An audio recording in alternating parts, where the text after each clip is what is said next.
예수께서 이 말씀을 다 마치시고 제자들에게 이르시되 너희가 아는 바와 같이 이틀이 지나면 유월절이라 인자가 십자가에 못 박히기 위하여 팔리리라 하시더라.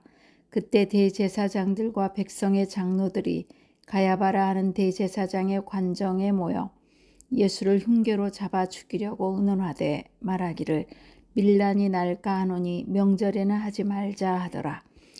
예수께서 베다니 나병 환자 시몬의 집에 계실 때에 한 여자가 매우 귀한 향유 한 옥합을 가지고 나와서 식사하시는 예수의 머리에 부으니 제자들이 보고 분개하여 이르되 무슨 의도로 이것을 허비하느냐.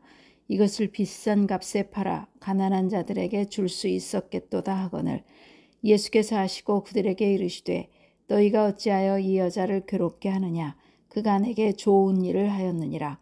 가난한 자들은 항상 너희와 함께 있거니와 나는 항상 함께 있지 아니하리라. 이 여자가 내 몸에 향유를 부은 것은 내 장례를 위하여 함이니라. 내가 진실로 너희에게 이르노니 온 천하에 어디서든지 이 복음이 전파되는 곳에서는 이 여자가 행한 일도 말하여 그를 기억하리라 하시니라. 오늘 우리에게 주신 말씀은 마태복음 26장 1절로 16절입니다. 참된 헌신은 기억됩니다. 참된 헌신, 어떤 헌신일까? 오늘 말씀을 들어보시겠습니다. 마태복음 26장은 예수님의 고난이 시작되는 장입니다. 유대 종교 지도자들의 음모, 향유를 부은 여인의 헌신, 유다의 배신, 마지막 만찬, 겟세마네의 기도, 예수님이 체포되시고 베드로의 부인 등 예수님의 순종과 제자들의 연약함이 서로 교차되며 십자가로 나아가는 길을 조명합니다.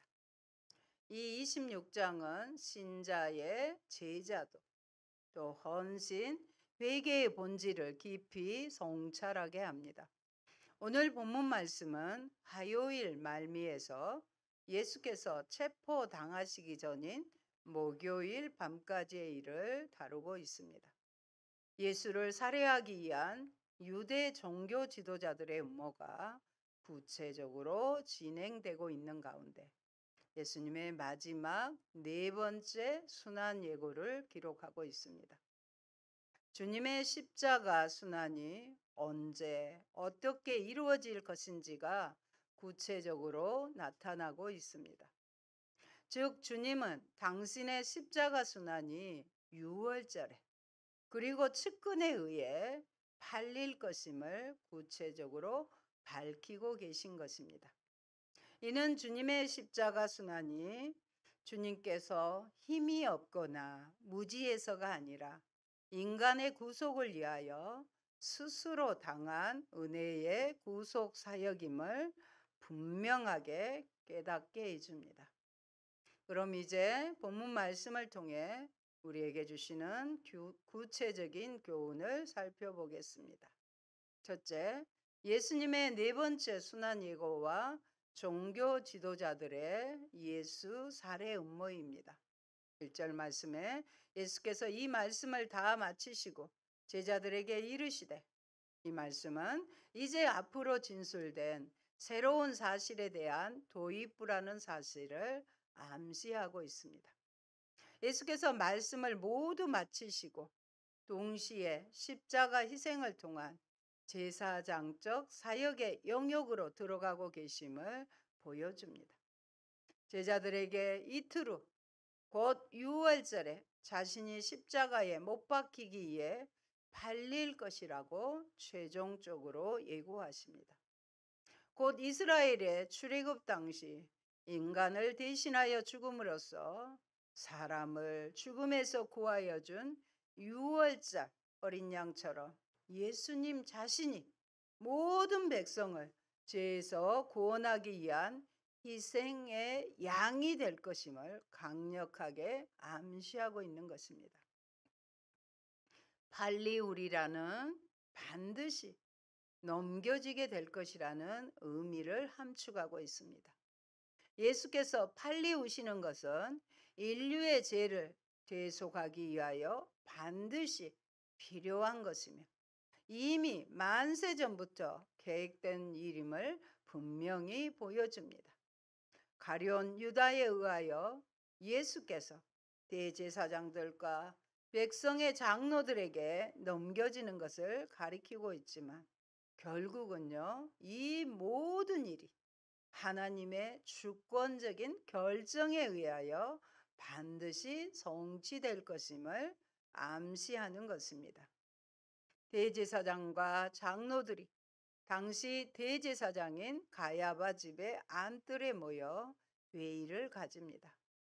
가야바가 대제사장으로 언급되고 있지만 가야바뿐만 아니라 안나스까지 대제사장으로 언급되어 있습니다. 이것은 당시 유대의 종교가 하나님 중심이라기보다는 로마의 정권에 의해 깊이 의존해 있었음을 여실히 보여주고 있는 것입니다. 관정은 대제사장 가야바의 관저 안뜰로서 그들은 이곳에서 사내들인 공예로 모였던 것입니다. 이 모임이 정식 회합이 아니라 예수를 죽이기 위하여 특별히 모인 임시적이고 비밀스러운 회합이었음을 알 수 있습니다. 그들은 예수 살해 음모를 본격적으로 논의하기 시작합니다. 여기서 말하고 있는 교활한 술책에 의한 방법은 무죄한 예수에게 죄를 뒤집어 씌워 예루살렘에 모여 있는 백성들을 속이는 것이었습니다. 그런데 예수를 의로운 자로 생각하여 그를 잡아 죽이는 것에 반대하는 자들도 있었을 것입니다. 따라서 흉계란 백성들을 속여서 큰 민요가 발생하지 않는 한도 내에서 예수를 잡아 죽일 수 있는 술책을 가리키고 있는 것입니다. 그들은 민중 폭동이 일어날 가능성을 염려하여 명절은 피하기로 합니다. 당시 이스라엘의 가장 큰 명절이었던 유월절에는 100만 명 이상의 사람들이 예루살렘에 모여들었습니다. 게다가 이들 중 많은 사람들은 로마의 통치에 저항하며 자신들을 압제해서 구하여 줄 메시아를 대망하고 있었기 때문에 예수를 체포하면 예수를 메시아로 여기는 사람들에 의하여 폭동이 일어날 수 있다고 보았던 것입니다. 그래서 예수를 살해함에 있어 유월절 명절을 피하고자 하던 유대 종교 지도자들의 계획은 가룟 유다의 뜻밖의 제안, 즉 예수를 은밀하고도 손쉽게 체포할 수 있도록 넘겨주겠다는 제안을 받고 변경되었던 것입니다.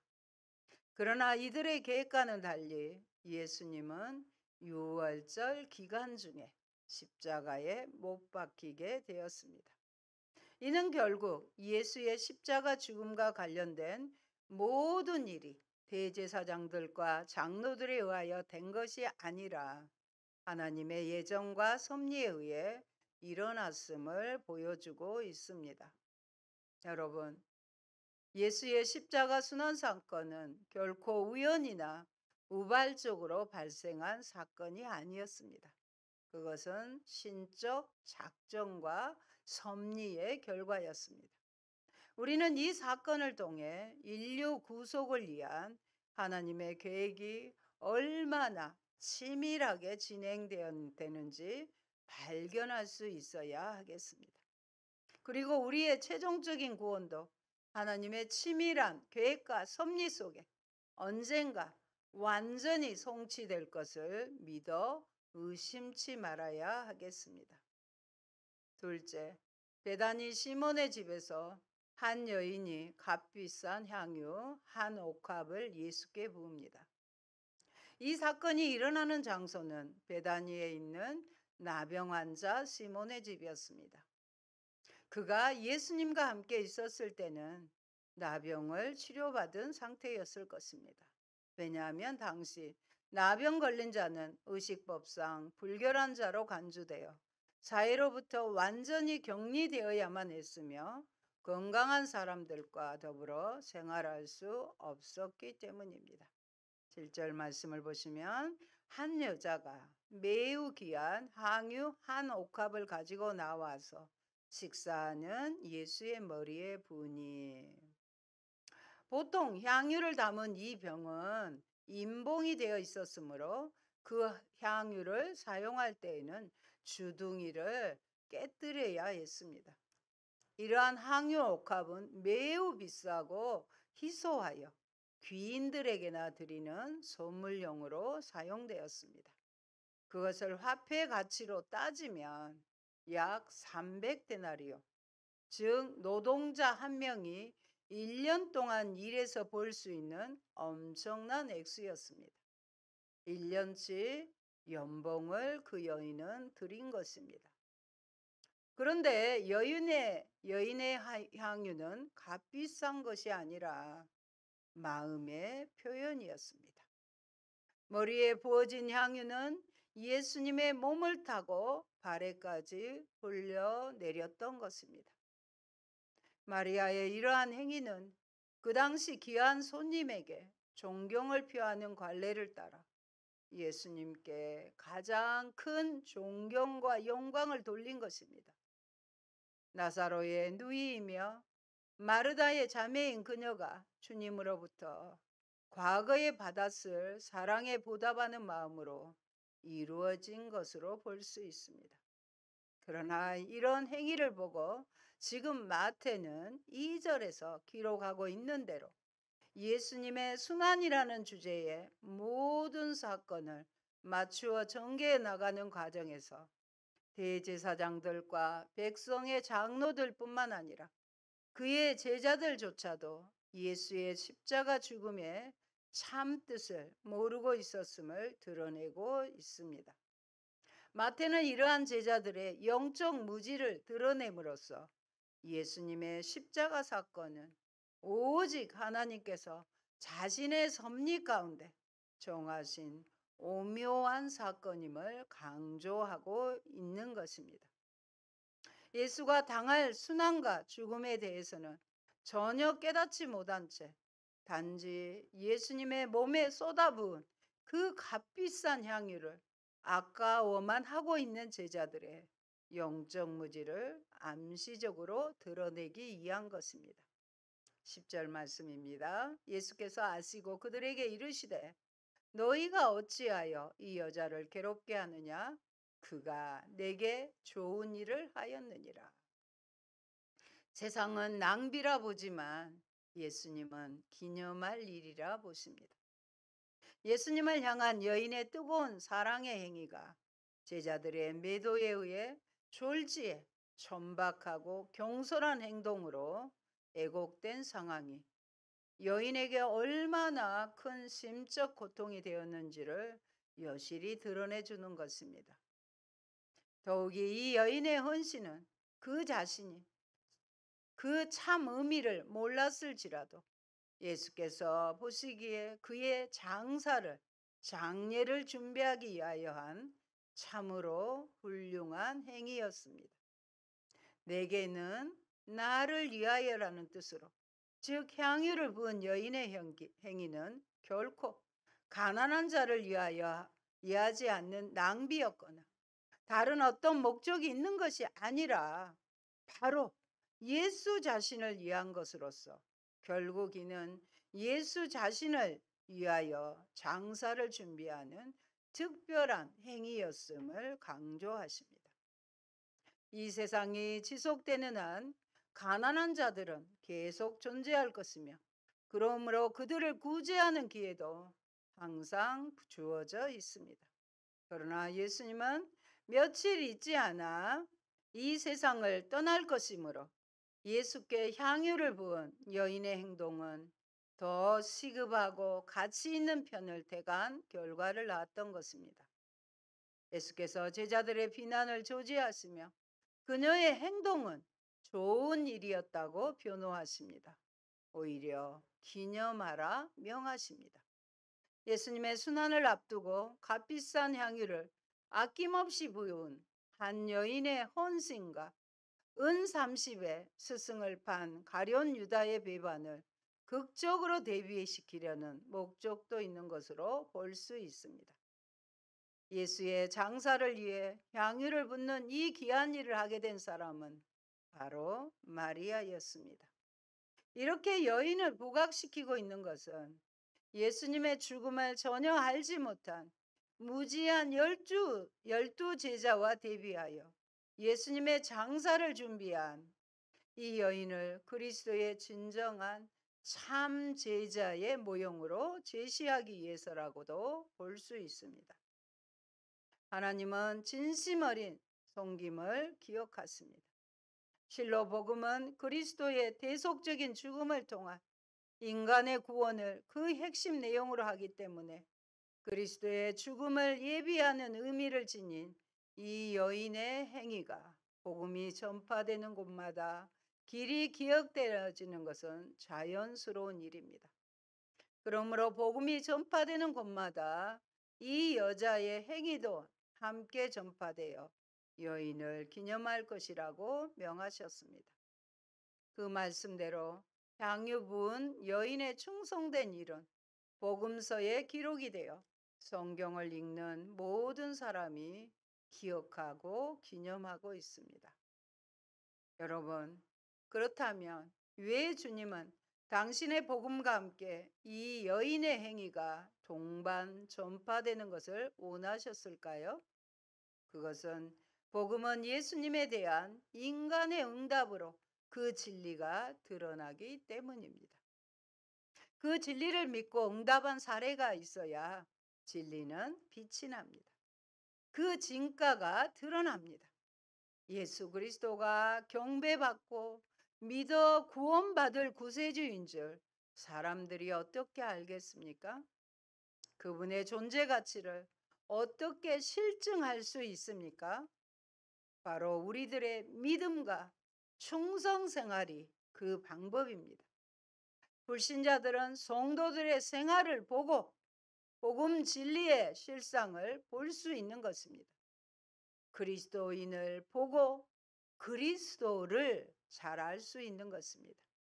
그러므로 전도하기를 원하는 성도는 충성부터 해야 합니다. 양유를 부은 그 여인처럼 자신의 모든 것을 주께 드릴 자세와 각오를 지녀야 합니다. 그래야 전도할 때 자신의 간증도 할 수 있습니다. 나에게는 불신자나 이웃 성도에게 주님의 복음 진리의 진가를 체험하게 할 간증거리가 있습니까? 셋째, 가룟 유다가 은 30을 받고 예수를 배신합니다. 14절부터 16절까지의 말씀은 그 유명한 가룟 유다의 배신 사건이 기록되고 있습니다. 그때에는 앞선 마리아의 희생적 기름 부은 사건을 기록하고 있는 것과 좋은 대조를 이룹니다. 예수를 잡아 죽이기로 한 시점이 6월절 기간 이후에서 준비 기간을 포함한 6월절 기간 중으로 바뀌는 것을 말합니다. 그리고 이러한 전환에 결정적인 역할을 한 장본인이 바로 가룟 유다라는 사실이 선명히 드러납니다.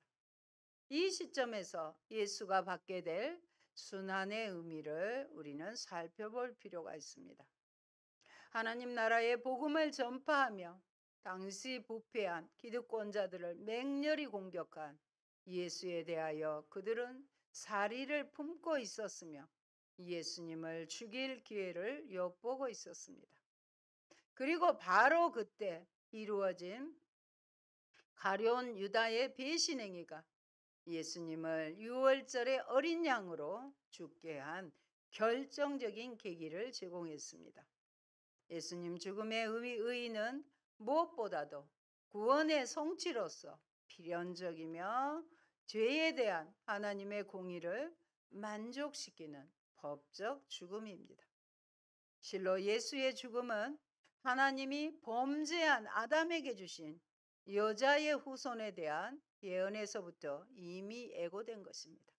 창세기 3장 15절에 여자의 후손이 나타날 것을 말씀하셨죠. 뿐만 아니라 예수님 당시까지 계속되어 온 짐승의 피를 드리는 제사 제도나 유월절 등 각종 절기 규례에도 그리스도의 죽음은 이미 예표되고 있었습니다. 가룟 유다의 배반 역시 그 세밀한 과정까지 구약 성경에 애언된 것이었습니다. 메시아께서 불의한 자의 희생물이 되실 순환 예고를 성취하는 필연적인 과정이었기 때문입니다.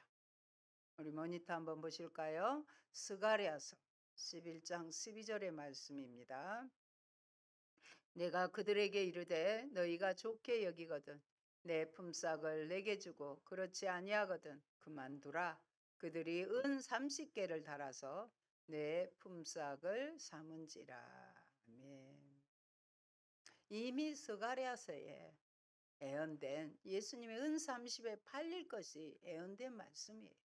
그래서 성경은 구약에서 약속하신 것을 예표하신 것들이 신약의 예수 그리스도를 통해서 다 성취된 것을 알 수 있습니다. 12제자 중 하나인 가룟 유다가 대제사장들에게 가서 예수를 넘겨주는 대가로 얼마를 줄 것인지를 묻습니다. 유대 종교 지도자들의 대표격인 대제사장들이 예수의 몸값으로 노예 한 사람의 몸값인 은 30을 달아줍니다. 가룟 유다가 받은 은 30은 스가랴 11장 12절의 예언에 대한 성취일 뿐만 아니라 한 노예의 몸값이었음을 말함으로써 예수님이 인류의 대속을 위해 노예처럼 무가치하게 팔렸다는 사실을 보여줍니다. 한 여인이 300데나리온이라 하는 향유를 그리스도의 몸에 부은 일과 비교해 보십시오. 참으로 가룟 유다는 한 여인이 300데나리온이라 되는 향유를 서슴없이 부어드릴 만큼 고귀하였던 주님을 겨우 노예 한 사람의 가치 정도로밖에 인식하지 못한 것입니다. 우리는 그리스도를 교회의 머리요, 온 세상의 심판주요, 또 구세주로 높여 전해야 마땅합니다. 가룟 유다는 그때부터 예수를 넘겨줄 기회를 찾습니다. 기회는 가장 적절한 시기로 예수께서 많은 사람들로부터 떨어져 한적하게 있어 예수를 넘겨주기에 가장 적절한 때를 가리킵니다. 실제로 가룟 유다는 이러한 사정을 대제사장들로부터 듣고 예수께서 민중들과 떨어져 한적하게 있을 때만을 계속해서 찾고 있었던 것입니다. 실제로 가룟 유다는 예수께서 사람들과 떨어져 겟세마네 동산에서 기도하고 있을 때 예수님을 넘겨주었습니다. 여러분, 두 마음을 품으면 반드시 주님을 배신하게 됩니다. 가룟 유다는 자기 스스로 대제사장들을 찾아갔습니다. 대제사장들이 그를 먼저 유혹한 것이 아닙니다. 가룟 유다가 적극적으로 먼저 대제사장들을 찾아간 것입니다. 이것은 가룟 유다의 마음속에 여차하면 주님을 배신할 준비가 늘 되어 있었음을 시사해 줍니다.